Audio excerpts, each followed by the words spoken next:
Look at that. A junkie. I got a junkie for a wife. Greetings, guest. Welcome to the Patriarchy, where we explore cinema classics fueled by predictive Hollywood programming and unpack how our favorite characters in cinema got egg all over their faces. I am your commentator, Dom, and tonight we're unpacking Scarface. Scarface is an American gangster film written by Oliver Stone and directed by Brian De Palma, starring Al Pacino as Tony Montana and Michelle Pfeiffer as Elvira Hancock. Scarface came out in 1983 and follows the story of a young Cuban refugee who rises to become one of the most infamous and wealthy drug lords in Miami. But we're not here to focus on the drugs or the murders or the massive wealth that Tony Montana amassed. The focus of this video will be Tony and Elvira's budding and toxic relationship. So to give context, let's talk about who the characters of Tony and Elvira are individually. Tony Montana is a Cuban refugee who came to Miami illegally with a few of his friends. He's young and ambitious, but in the worst way. Tony has no problem getting his hands dirty and indulging in illegal activity to maneuver his way into a better life. And Tony's not just trying to create a better life for himself, he also wants this for his mom and his sister. He's just going about it the wrong way. He prefers a life of crime and making fast money opposed to the straight and narrow path.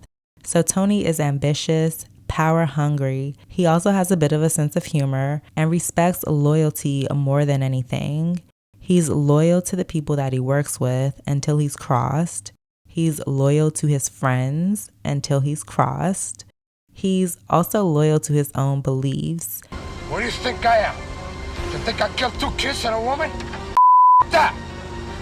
And as we've seen in the film, Tony is capable of reaching every goal that he sets, but he still leaves a massive trail of destruction behind him.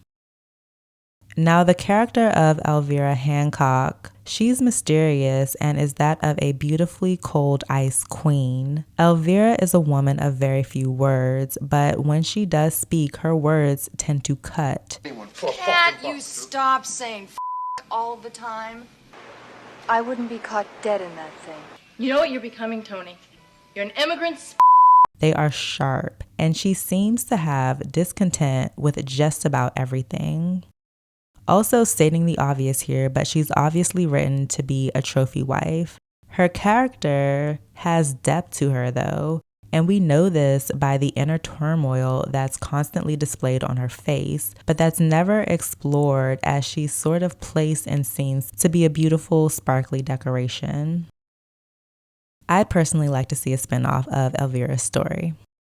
But what we do know about her is that she's from Baltimore, living in Miami with Frank, and is so deeply unsatisfied with her life, although she has access to resources and money via Frank than via Tony. She's never lacking for anything that could be physically possessed. But Elvira as a character is just always bored and unimpressed. She's living in this perpetual Groundhog's Day of pool, dinner, party, repeat. It's like she doesn't have a purpose. She doesn't appear to have any goals either, like the other female characters in the film, and her escape from this boredom is sadly her cocaine addiction. Now, when Tony first meets Elvira, she's with Frank and he's immediately enamored with her. Why? She's beautiful, yes, but she's also unattainable, making her quite the challenge for ambitious Tony Montana, because not only is she completely mysterious, cold, and rude to him, but she also already has a man, his boss, Frank. Tony sees Elvira as a possession to be attained, a goal to be achieved, and a trophy to be won. And after a slew of unfortunate events unfold, Frank puts a hit out on Tony. Tony finds out. Tony kills Frank. Then Tony wins his trophy.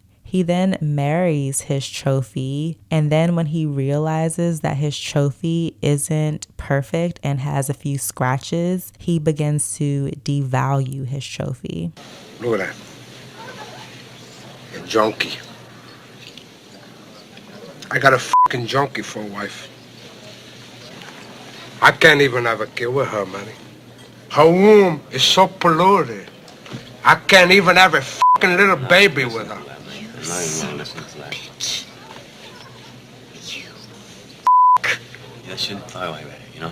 dare you talk to me like that? This scene is very hard to watch, and Michelle Pfeiffer plays the part exceptionally well. Going from on edge and uneasy to completely mortified to pure rage is just chef's kiss acting. It just really pulls the viewer in and really helps you empathize with her. But it's particularly hard to watch Tony devalue his wife publicly when he knew exactly who she was when he married her. Like, did he miss the fact that Elvira loved to partake in coke and get high when she's out? No, they've done coke together before. Elvira stayed consistent throughout her relationship with Tony. She never changed. But because he sees her more as a possession and not an actual person, he does not empathize with her ever. Like, that's his wife. If he doesn't want his wife doing coke so much, why isn't he helping her kick the addiction, opposed to chastising her publicly about it? Why is he talking about her in front of her like she isn't even there about her own reproductive health?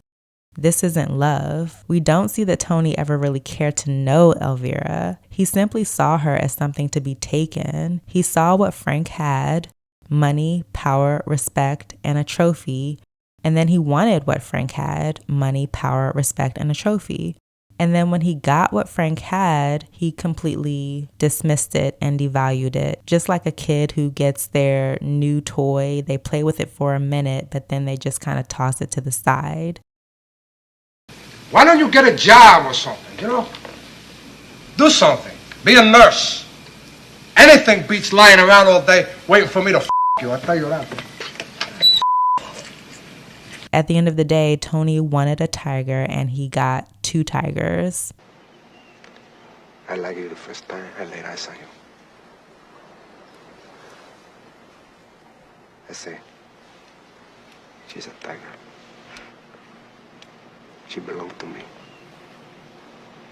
As we can see from Tony and Elvira's relationship, when someone, a man in this case, sees you as a possession, they feel like they have ownership over you and that you can just be kind of tossed aside. Elvira isn't completely at fault here, though. It was her decision to jump in a relationship with Tony for all the wrong reasons, but good for her for not taking that blatant and public display of humiliating and disparaging remarks being launched at her. I think that's what women can learn here, is that if a man is disparaging and disrespecting you publicly or even privately, exit stage left immediately.